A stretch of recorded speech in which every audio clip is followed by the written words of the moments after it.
ng title. Alam niyo, nakita niyo, Loving God More in 2011. Napakahirap kong isipin, no? Wala akong natatawa. Ano po? Dahil talagang inisip niyo, pinag-isipan ko yan. Hindi po, andito ho lagi yan eh. To love God. Amen? So, gusto ko lang ho na this 2011 ay bigyan natin ng puwang. Ano ba yung lagi natin sinisigaw dito sa ating church tuwing Sunday?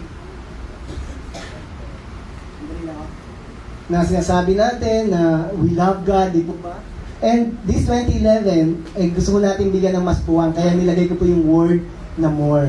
When we talk about more, ibig sabihin to na kung mas higit na gagawin natin to. Willing ho ba kayong sumama sa akin sa pag-aaral na ito? Amen. Amen. So, sabi mo na sa aking pagpupulay, ito po nakita ko, meron po tayong lahat na reason why we need to love God more. Do you have reasons? Yes. Sa iyo lang po ay we have known Him more last year through His words. Napag-aralan natin last year. Napag-aralan natin last year na yung name of God. Ang name of God pala ay concern lahat sa atin. Ayan pa ho, nakasulat dyan, no? Si Adonai, si Jehovah, natatandaan niyo po yan, Shidkenu, El Elyon.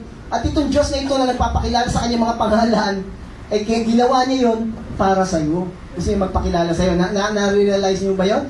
And then, last year din po, na hindi pa tayo tapos sa ating series na In Christ, nakita natin, puro pabor pala sa atin.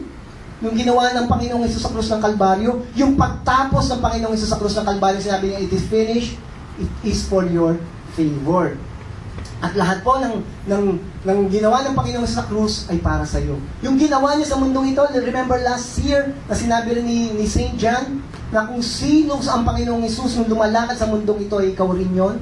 Ngayon, yun ang tingin sa iyo ng Diyos sa mundong ito. So, lahat po tayo may reason na tingin pa yung pag-ibig natin sa Diyos. We experience this goodness in our lives. Wala makapagsabi rito, hindi mabuti sa akin ng Diyos. Kaya nga po, pagtatayo ako dito sa inyo tuwing linggo, lagi ang una kong sinasambit, God is good.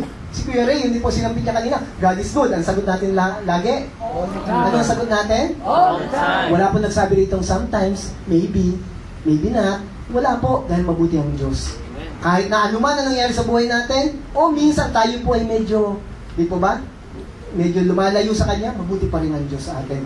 Hindi po siya nagbabago dahil mahal niya tayo. We have seen His favor flows in our lives and even in the lives of our family. Totoo po ba yun? Kaya blessed ka, pati yung family mo, binabless ni Lord. Amen? At dahil binbless ni Lord yung family mo, nabibless ka ulit. Amen? Yun lang po yun. Kaya yung receive yung blessing na ang ginagamit family ninyo, kaya sila binbless para i-bless ka. Ulitin ko. Totoo yun. Amen? Are you listening? Amen. Oo. Ayun po yung tunay na tunay sa buhay ng pamilya namin. Nabe-bless kami dahil nabe-bless kami dahil binbless sila para i-bless kami. Ang gulo mo naman, Pastor Ripe. Yun po yung totoo talaga eh. Binibless yung mga family ninyo para i-bless din kayo at maging blessing sila sa inyo. Tandaan niyo po yan. Kayo kasi ang priest ng family ninyo. Yung mga kumilala sa Panginoon, kaya kung hindi pa may kumikilala sa Panginoon sa family nyo, kikilala po yon. That will happen. Pero kung sila'y binibless, dahil binibless sila, dahil din kumilala ka sa Panginoon. Palakpakan natin ang Lord. So we have seen this favor. Amen? Kita-kita mo yun sa buhay ng family namin. Kwento ko na sa inyo, last time ho, yun lang travel namin in December. Punta kaming Baguio nila Sister Lina. Nag-stay ba ho kami sa hindi magandang lugar. Bilis kasi yung family namin. At naging blessing sila sa amin. We enjoy that grace. Wala ho kaming ginastos. Amen? And then, tuloy pa ho. Kita nyo man, nang itim ho ako. Punta kami ng Cebu, Bohol. Eh, blessing ho yun. Binless ho yung kapatid ni Sister Cora para mag-bless din kami. Ganun po yung kaya sabi ko, Lord, kaya mo sila binibless dahil bless kami. May relasyon kami sa inyo. Hindi po yun. Kung may relasyon pa yung family mo, mas maganda.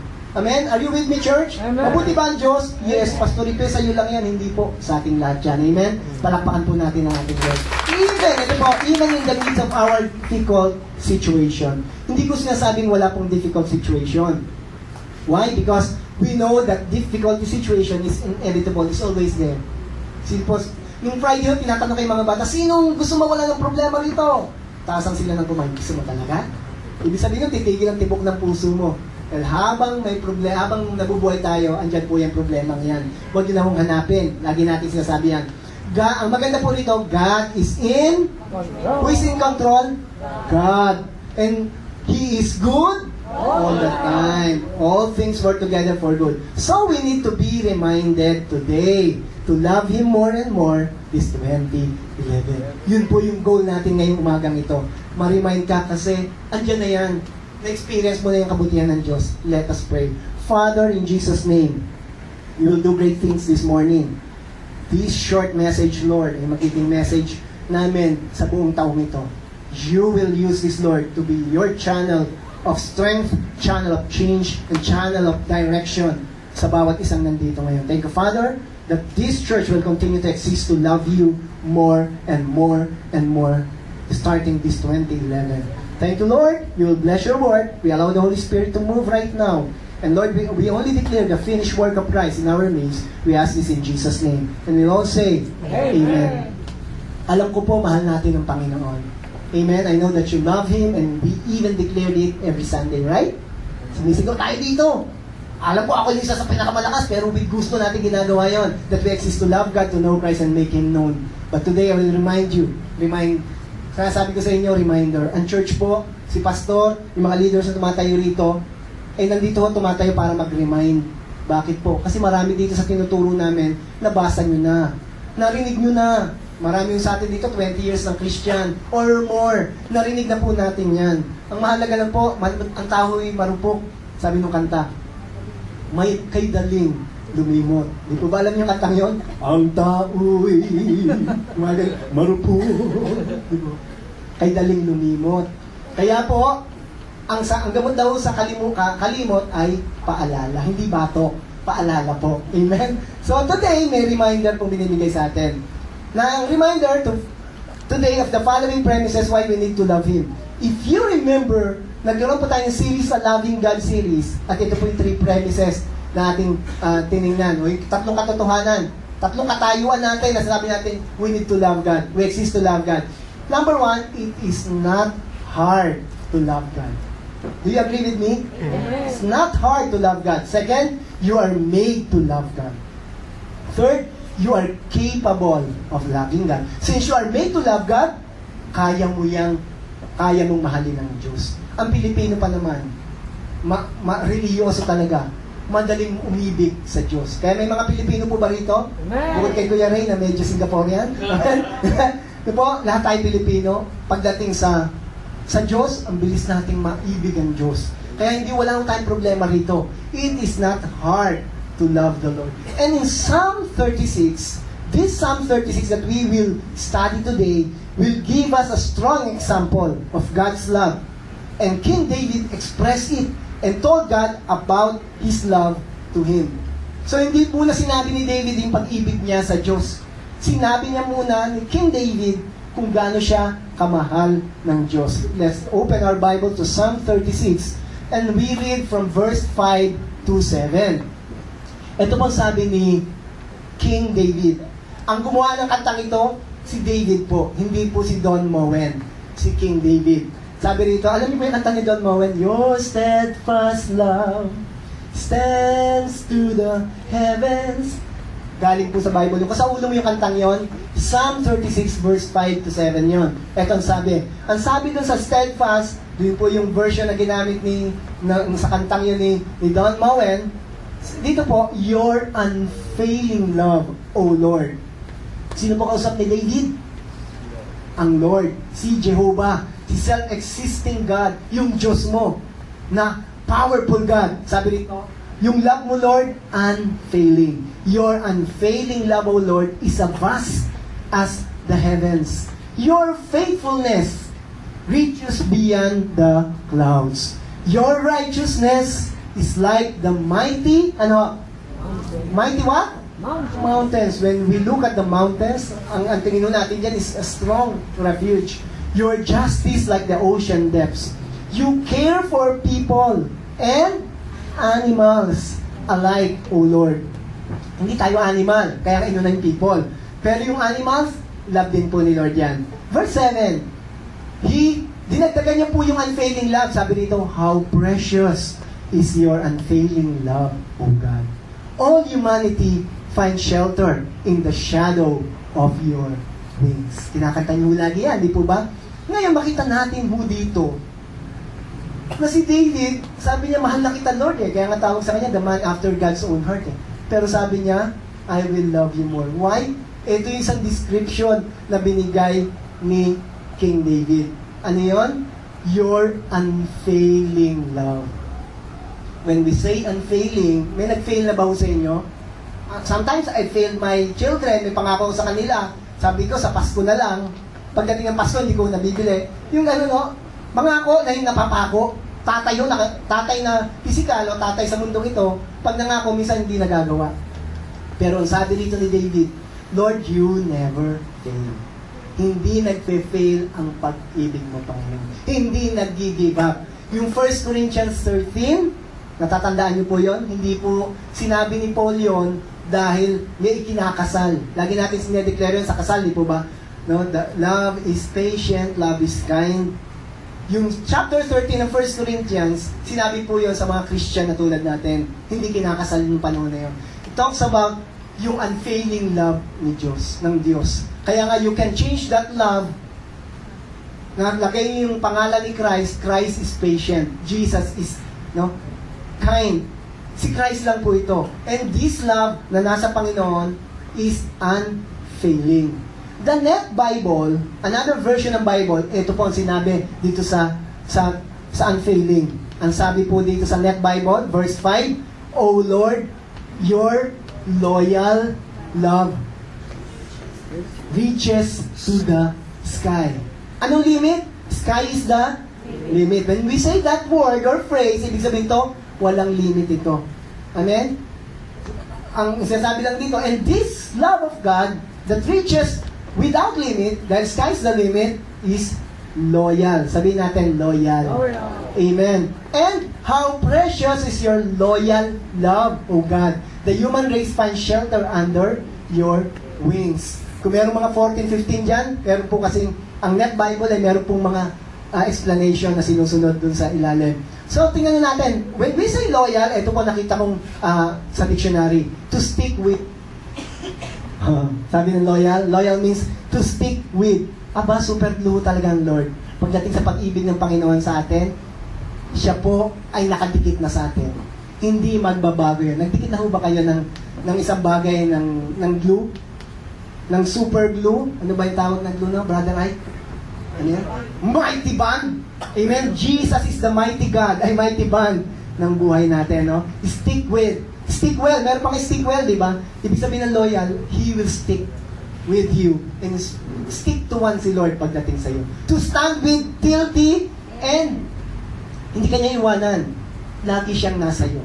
Amen. Hindi ka tatalikuran ng Diyos. You have the reason to love more? Yes, dito lang sa word na loyal, kitang-kita na natin. Ang maganda pa ho, without wavering. When we say unfailing and loyal, hindi po ito minsan yung moody, na minsan love kita, minsan hindi. Tao po ganun. Ulitin ko po, ang Diyos natin, hindi ganun. Kaya nung ginawa ito ni King David, doon po siya nakafocus. Focus niya, Lord, ang love mo unfailing. Sky is the limit. And this will not falter or will not change. It is the same. You love me before. You love me nung ako'y shepherd. We're talking about David. You love me nung napatay ko si Goliath. And Lord, I know you still love me nung nagkasala ako at pinatay ko si Uriah. At nagkaroon ako ng adulterous relationship kay Bathsheba. The same love pa rin, kaya nga pinapunta mo si Nathan, the prophet, para i-rebuke ako, itama ako. At nung oras na ako yung nagre-repent, yung love mo, ganun pa rin. Kasi unfailing. Na-experience yung po ba yun sa buhay niyo? Minsan may failure kayo sa buhay. Yung love ni Lord, hindi po nagbabago. Ganun pa rin yun. Mahal ka pa rin ng Lord. Yung sabi ng Lord, hindi kita mahal. I will not stick with you. Kahihiya ka. Hindi po tayo, never po tayong kinahihiya ng Diyos. Kaya po nakakarinig po kayo ng preacher na sinasabi, kahihiya kayo ng Diyos. Wala po sa Bible yun. Hindi po tayo kinakahiya ng Diyos. Kung nagkamali na ako, Pastor Ipe, hindi ka kinakahiya ng Diyos. Gusto ka nga ilapit niya sa sarili niya. At gusto ka niyang ayusin. Kinahiya niya po ba si David? Hindi. Nagpadala nga siya ng prophet eh. Concerned siya kay David. To make the long story short, si David po nag-repent. So he has all the reason. Kung failure ka this 2010, marami kang failures, meron pa rin ng pag-asa this 2011. Hindi po message po to sa ating lahat, even po sa akin. Amen? Marami tayong mga ginawa this 2010 na mga bagay, hindi po nagbabago ang pag-ibig ng Diyos. Take it from David. Learn from David. Kaya po si David, tumagal ang relationship niya sa Lord. Bakit po? Kilala niya yung Diyos niya. Hindi siya itatakbil. He will stick with you. And the God, yung Diyos natin, nakita natin, nag-stick kay David until the end. And he called David the man after God's own heart. Are you with me, church? Amen. Amen. Let's see the word precious. Ayun na po pala. Balikan mo natin, napindot po. Precious means, eto, nabasa niyo na siguro kanina. Ayun. Precious, sabi niya, yung loyal love mo, dinagang pa ho ni David na precious loyal love of high price and great value. That's the reason why na binavalue ko ito ng sobra-sobra. Kasi kita ko naman, hindi mo ko iniwanan, Panginoon. Sabi ni David, we're talking about David. Sa buong buhay ko, simula nung bata ako, nag-aalaga pa lang ako ng sheep, shepherd pa lang ako. Pag may dumarating na gustong kumuha dun sa mga sheep ko, andiyan ka lagi. Pinoprotektahan mo ako. Binigyan mo ako ng kalakasan, katalinuhan, paano matuligsa itong leon, di po ba? Yung bear. Nung time na si Goliath, nagatid lang ako ng keso, tinapay doon, napaaway na ako. Pero nung napaaway ako, na-trouble ako, andun ka sa trouble ko. Ikaw ang tumalo kay Goliath. At yun ang nagtaas sa akin sa posisyon. Talking about David, hindi ko pa sinasabi sa sarili ko. After that, we see the life of David. Hanggang sa end ng buhay niya, andun po yung Diyos. Kaya sabi niya, Lord, ita-treasure ko to. No? You're beloved. Amen? It's high price for me. So, I love you, I will love you more. Palakpakan po natin ang ating Diyos. To King David, loving God is great and important. And to him, he will not stop. He will never stop loving his God. Amen? Yun din po ang message natin ngayong 2011. Don't stop loving your God. Don't stop believing. Amen? Kanta ko yun, ano? And more, and let us look at what he sang in Psalm 18. Tingnan natin Psalm 18, verse 1 and 2. Ayan po yan, from the New Living Translation. Ano sabi ni King David? Sino yung salita niya si King David? Hindi po nahihiyang magsabi si King David ng I love you. If you will learn, if you remember, si King David po, nagsayaw ng naka-underwear lang. Alam niyo po ba yun? Bakit? Love niya si Lord eh. Tapos sabi ni Michal, yung anak ni Saul, kaya ka naman, pinakita mo yung underwear mo. Kahit na Calvin Klein pa yung underwear mo, underwear pa rin yan. No? Pero sa pinakita mo dyan sa mga servants na babae, sabi ni Michelle, anak po niya yung unang niyang asawa. Dahil nung pinapasok po yung Ark of the Covenant doon sa Jerusalem, nagsayad